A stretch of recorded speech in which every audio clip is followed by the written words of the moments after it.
Hey, how's it going, guys? My name is Roberto Guido, and in this video, I'm going to be talking about the difference between dope debt, and dumb debt.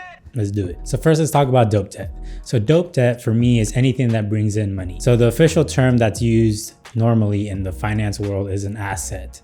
But I just like saying dope debt better because it's just fun to say, and try saying that 5 times fast. Anything that brings in money, like starting a business, learning a new skill, just pouring into something that can be kind of used to bring in money later on. So literally anything can be dope debt if you look at it the right way.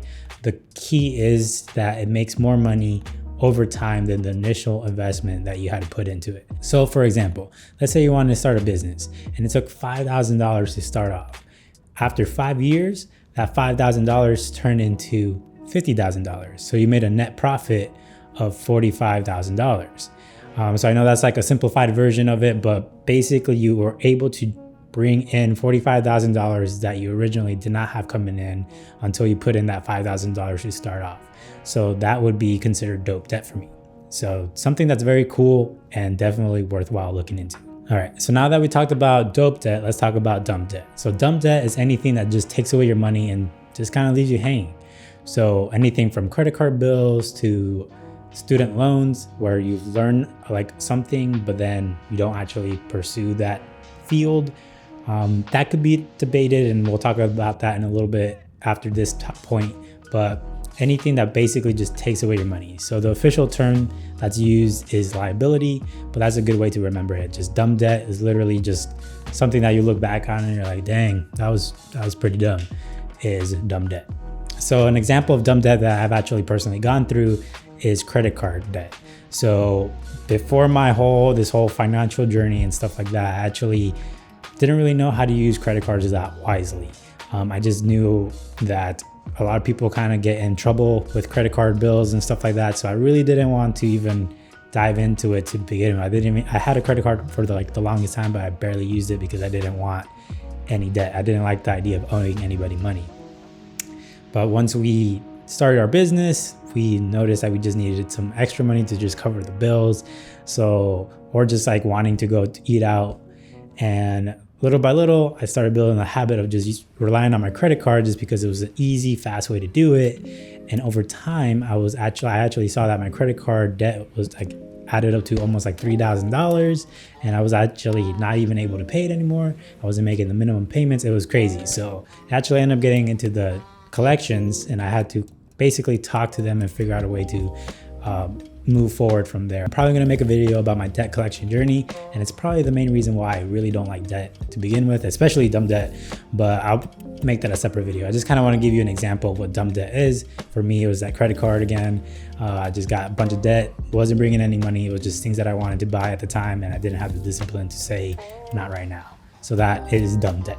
All right, so now that we talked about both dope debt and dumb debt, I just want to kind of provide like some positive words of encouragement for anybody that kind of has some dumb debt. So I don't want you to feel discouraged if you like were able to hear this video and be like, oh dang, I actually have a lot of dumb debt and not a lot of dope debt. I don't want to make you feel bad or anything like that. I just want to bring it to your attention. But dumb debt, if you look at it the right way, can actually be converted into semi-dope debt. So if you're able to learn a lesson from the dumb debt that you have, then I consider that a win.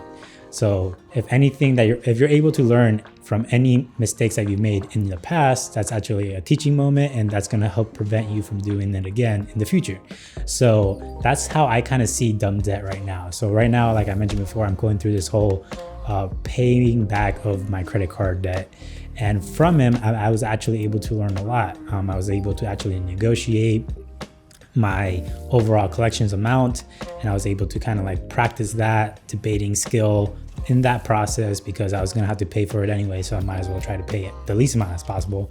And I'll make a separate video kind of like just showing that conversation and how that went, and some things that I could have probably changed differently. But seeing that I had the dumb debt, I really wanted to try to convert it into a semi-dope debt, just so that I can actually learn something from it. So I was able to practice my negotiating skills while also reminding myself I never want to get into this position ever again in my life, because dumb debt is not something that I really like. It really doesn't make me feel good at all. But I turn it into a positive, and I hope that you're able to do that as well for whatever dumb debt that you have. So there you have it. So that's the difference between dope debt and dumb debt. So in the comments below, drop something that you're considering as dope debt right now that you're diving into, and also drop something that you've done that you consider as dumb debt. It could be even something as simple as lending somebody 50 bucks and they never paid you back and you just lost 50 bucks.